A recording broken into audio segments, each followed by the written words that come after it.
Donc ici, on va continuer sur l'unité 2. Donc vous écrivez dans votre cahier unité 2. Vous écrivez leçon 8. Vous écrivez la date. Vous écrivez l'heure. Comme ça. Alors la leçon, c'est les projectiles. Les projectiles. Alors, introduction, qu'est-ce qu'un projectile? Introduction. Alors, qu'est-ce qu'un projectile? Un projectile, c'est quand on envoie quelque chose dans le, c'est-à-dire dans le ciel, ou vers le bas aussi. Donc, par exemple, disons que j'ai ça, c'est la terre, c'est le sol. Et j'ai un ballon, par exemple, de soccer, ou un ballon ici. Et puis, un joueur qui va frapper le ballon. S'il frappe le ballon, qu'est-ce qu'il va faire? Ben, il va faire un mouvement comme ça. Et il va tomber, par exemple, au sol encore ici. Donc, vous voyez le ballon ici, quelqu'un l'a frappé, eh bien, il va monter, il va faire ici. Et quand je regarde le mouvement du ballon, ça c'est le ballon. Si je suis le ballon, eh bien, le ballon monte ici, il monte ici, il monte ici, il monte ici, il monte ici. Ça, c'est la trajectoire du ballon. Comme ça, jusqu'à ce qu'il tombe. Donc, ça, c'est tout ça, les ballons. On écrira ça, trajectoire du ballon. Trajectoire. La trajectoire, c'est le chemin que suit un objet. Trajectoire du ballon. Alors, la trajectoire, c'est le chemin. Trajectoire, quand vous entendez trajectoire, elle est égale à chemin que suit un objet. Que suit, le verbe suivre, que suit un objet. C'est la trajectoire du ballon. Mais si je regarde, si je veux étudier maintenant le mouvement du ballon, en fait, je vois qu'il fait deux mouvements. Un mouvement vertical. Donc, le ballon, en fait, il fait deux mouvements. Je vais le mettre ici. Il fait un mouvement vertical, parce que vous voyez que le ballon monte.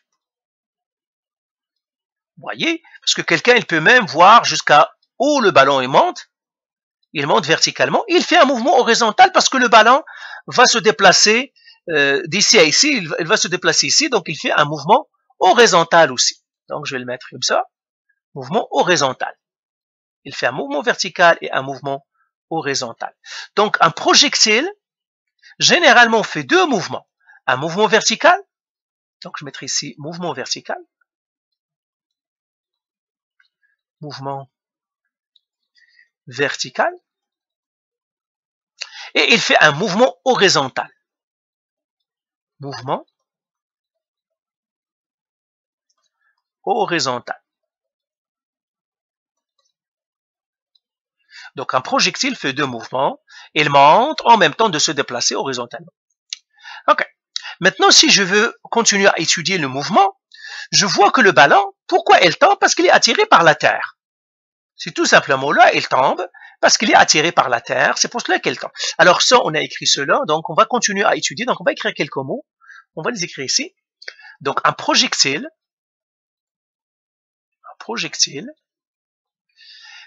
fait deux mouvements.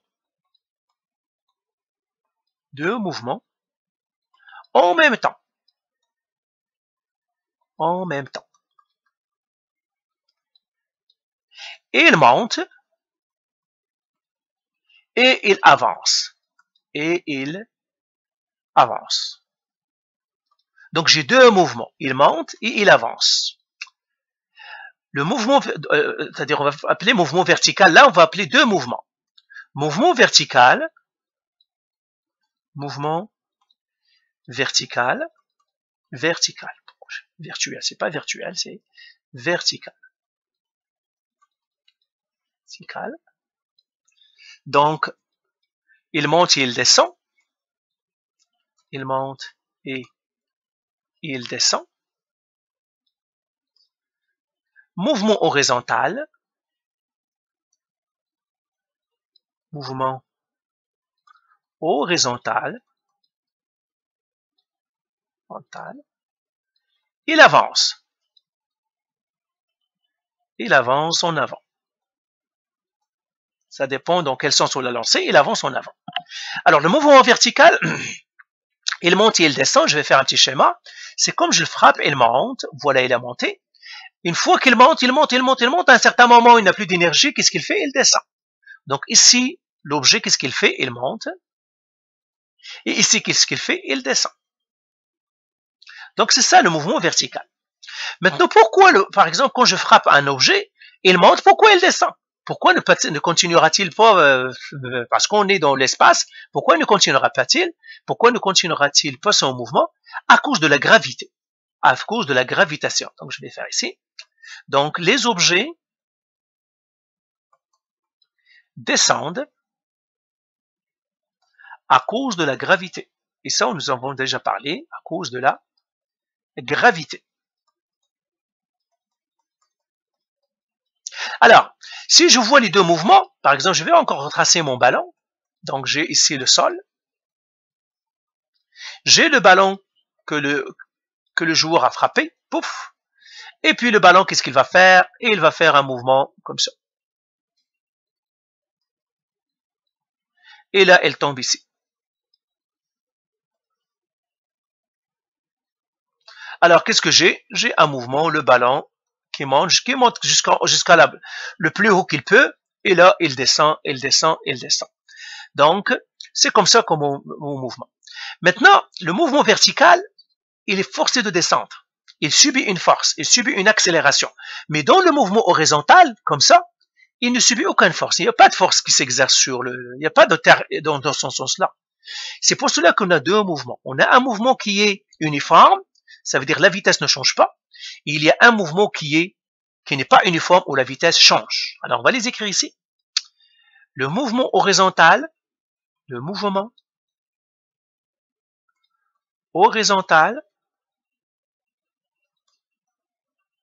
est uniforme. Car le projectile ne subit aucune accélération, car le projectile ne subit aucune force, ne subit aucune cause, aucune force. Force horizontalement. Il n'y a personne qui lui dit de s'arrêter horizontalement. C'est pour cela que s'il ne touche pas le sol, il peut continuer lui. Par contre, le mouvement vertical n'est pas uniforme, la vitesse change. Le mouvement vertical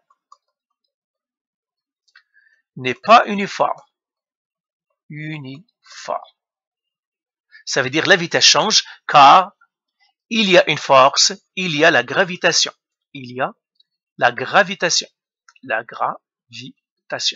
On verra dans l'unité 3, quand on étudiera les forces, on voit que les objets, s'ils changent de vitesse, c'est parce qu'il y a une force qui s'exerce sur eux. Il y a une cause qui va les arrêter, une cause qui les force à changer de vitesse. C'est-à-dire la seule cause qui oblige les objets à changer de vitesse, c'est une force. Okay? Alors maintenant, on va donner des formules. Alors, on va faire les règles. Alors, nous avons déjà donné des formules. Ceux-là, je les ai laissées ici. Ce sera les mêmes formules. Cette fois-ci, je vais les effacer. Et on va écrire maintenant des formules plus générales pour tout le monde. Alors là, on va écrire formules pour les projectiles. Mais les formules qu'on va écrire ici, en fait, c'est général pour tout le monde. Formule. Alors, on va appeler le mouvement vertical, on va l'appeler MRUA. MRUA. Ça, ce que ça veut dire MRUA, c'est-à-dire mouvement rectiligne uniformément accéléré, ça veut dire variable. Donc, ça c'est mouvement non uniforme. Donc, quand j'ai un mouvement non uniforme, alors que ça veut dire mouvement uniforme, il y a une accélération. C'est ça ce que ça veut dire. Alors là, donc le mouvement, celui-là, on va faire mouvement vertical. Ça c'est vertical. Alors le vertical, on l'appellera toujours Y. Quand je plie Y, ça veut dire vertical, X, ça veut dire horizontal. Et là, on a delta D, Y. Ça, c'est le vecteur. Attendez, oui, c'est ça. On aura la vitesse finale, vitesse initiale, Y. Vitesse finale, Y. Pourquoi ça, c'est le mouvement en Y? Parce qu'il y a deux mouvements. Il y a un mouvement vertical qui est Y, il y a un mouvement en X. Après, j'ai delta T. Et j'ai l'accélération. Égale C'est ça ce qu'on a pour les mouvements verticaux. Maintenant, les formules. Donc j'écris ici, ça c'est les variables, j'écris ici formules. Alors les formules, je vais les écrire avec une autre couleur. Eh bien, nous avons les mêmes formules que ce qu'on a fait déjà. Delta Y seulement, on va mettre Y égale à VIY, vitesse initiale Y fois delta T, plus N demi A delta T au carré. Delta T au carré. Maintenant, l'autre formule, vitesse finale Y égale vitesse initiale Y plus A delta T. L'autre maintenant que nous avons delta dy égale V initial Y plus V final Y qui divise 2 fois le delta T. Comme ça, cette formule-là vous en rappelez. Et après, j'ai vitesse finale Y au carré égale vitesse initiale Y au carré plus 2A delta D. Alors, la dernière formule, la cinquième, on a delta dy égale vitesse finale en Y moins N demi A delta T au carré. Donc, ça, ce sont les formules pour Y. Alors, pour les projectiles, le A est toujours, donc ces formules-là sont toujours vraies. Pour le Y, c'est toujours A égale à moins 9,881 mètres. Bah, je mettrai, pas moins, mais je mettrai 9,81 mètres par seconde carré vers le bas. Attendez. Je vais écrire, je vais essayer de l'écrire plus petit, parce que je ne veux pas, ça serait 9,81 mètres par seconde carré vers le bas. Ok? C'est ça ce que nous avons. Donc c'est ça nos formules. Maintenant, le mouvement horizontal, MRU. Et on l'appellera MRU, mouvement uniforme. Mouvement rectiligne uniforme, on va faire ici tout simplement uniforme. Et lui, c'est X, horizontal. Donc lui, c'est vertical, lui, c'est horizontal. Horizontal. Et c'est X. Mouvement horizontal. Et on va toujours utiliser la lettre X. C'est ça. Horizontal. Comme ça. Trait X. La formule. Ici, nous n'avons qu'une seule formule parce que c'est uniforme. Et la formule, c'est toujours celle-là. Delta X, delta dx égale V initial X plus fois delta T. Ah, pardon, je dois donner les paramètres premièrement. J'écris les formules, je n'ai pas écrit les paramètres. Je dois écrire les paramètres. Attends. Ça, je vais mettre comme ça, et je mettrai ici X.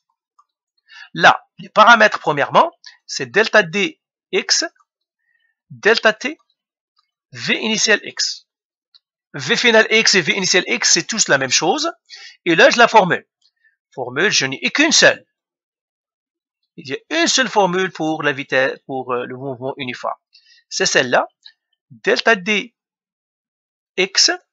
égale vitesse initiale X plus fois delta T. Plus fois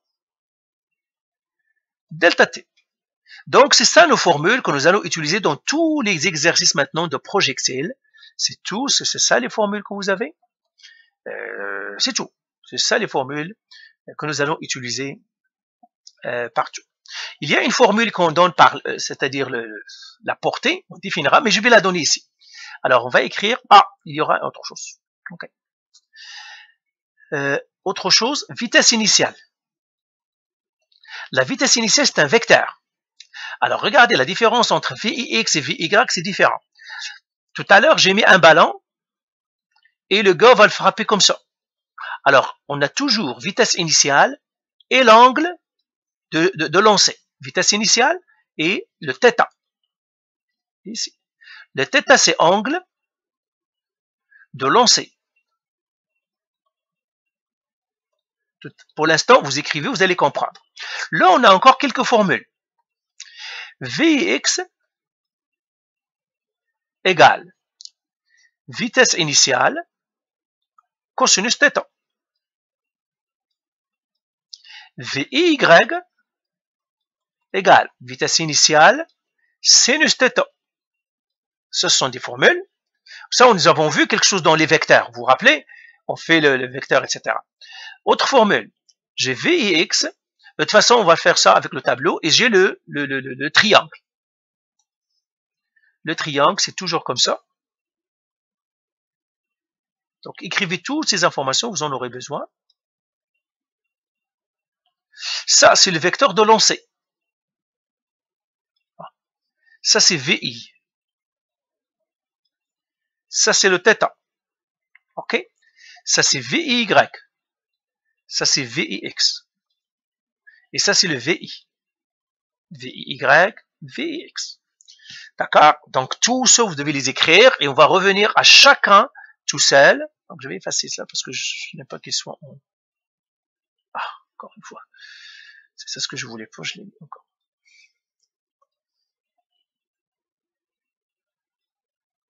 Ça, c'est le VI. Et ça, c'est le triangle qui nous permet de trouver tout ce que nous avons besoin. Donc, ça, c'est VIX, ça, c'est VIY, et ça, c'est VI, c'est le θ.